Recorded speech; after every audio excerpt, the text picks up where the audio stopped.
내년 최저임금이 결정됐습니다. 역대 최저 상승률인 1.5% 인상인데 내년의 최저시급은 그러니까 8,720원이 됩니다.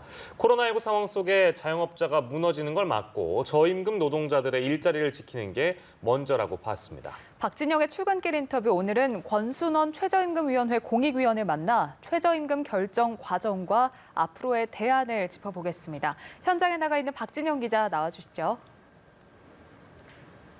네, 박진영의 출근길 인터뷰 권순원 공익위원과 함께 이야기 나눠봅니다. 안녕하십니까? 예, 안녕하십니까? 네, 최저임금이 결정이 됐습니다. 네.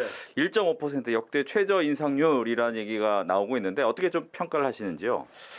뭐 최저임금이라는 게 그 과거에 이제 97년 외환 위기 때 하고 2009년 10년에 금융 위기 때와 대비해서 평가들을 하는데 최저임금이 과거를 기준으로 결정되는 게 아니고 현재 상황과 미래를 이 기준으로 해서 결정이 되고 뭐 여러 가지 경제적 전망을 기반해서 결정되는 것이기 때문에 과거와 비교해서 뭐 최저다 또는 낮다라고 평가하는 것은 부적절하다고 봅니다. 네.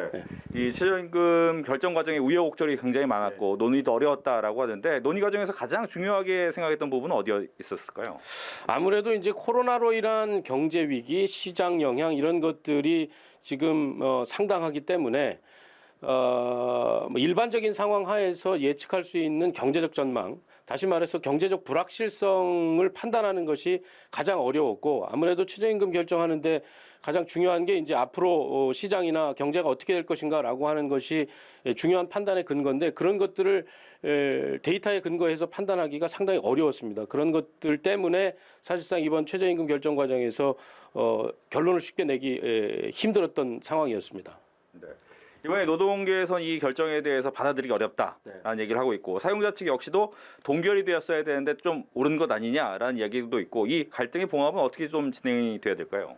최저임금 제도를 가지고 노사가 가지고 있는 불만을 해결할 수는 없다고 봅니다. 뭐 결과에 대해서 노사 양측이 가지고 있는 판단이나 평가가 여러 가지 방식으로 지금 제시되고 있는데, 최저임금 결정에 따르는 여러 가지 문제점들은 정부의 정책이나 또는 국회의 여러 가지 입법적 지원 이런 것들을 통해서 보완하고 노사가 가지고 제기하는 문제들을 해결하기 위한 방법들을 모색하는 것이 옳다고 봅니다. 네.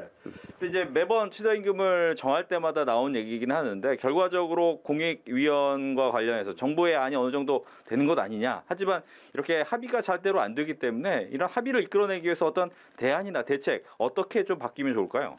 뭐 공익위원들이 캐스팅 보트 역할을 하는 것은 현재 제도상 분명합니다. 하지만 기본적으로 공익위원들의 역할이라는 게 노사가 교섭하는 것을 지원하고 또 교착 상태에 있을 때 대안을 모색하는 것이 공익위원의 역할이고요. 이제 그럼에도 불구하고 현재 제도가 지속됐을 때 과거로부터 나타났던 문제점들은 계속 반복될 수밖에 없다고 봅니다. 그래서 제도 개선을 좀 모색을 해야 되는데, 제가 개인적으로는 뭐 정부가 결정하고 정치적 평가를 받거나 또는 이제 국회가 결정하는 하는 방식, 다시 말해서 당사자들이 결정하게 하면 계속 다툼이 재생산될 수밖에 없기 때문에 차제에 좀 제도 개선을 본격적으로 논의하는 것이 필요하다라고 판단하고 있습니다. 네, 오늘 말씀 잘 들었습니다. 예, 감사합니다.